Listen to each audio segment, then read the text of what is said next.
Since 1988. 1988. I think that's 27 years, I think. It's a long time. It has been. What's been your favorite part about being at Fort Lewis? Well, working with curriculum, developing courses with the faculty across the curriculum. We had a course called Human Heritage, which was an attempt to get a common core of knowledge for all students.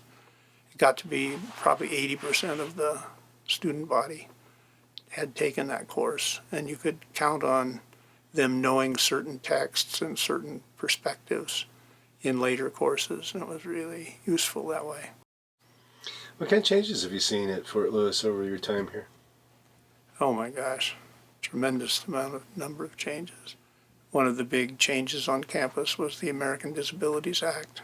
Allowed those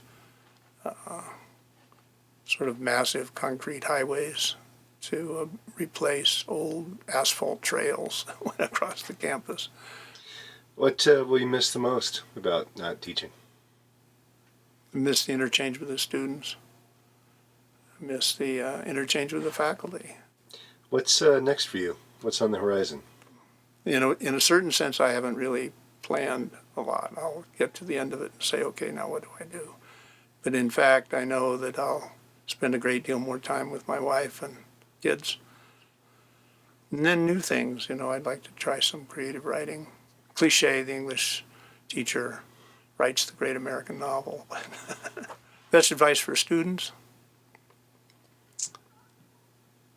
That's a good question. If they want to get into writing, is just to read a lot. Just to read.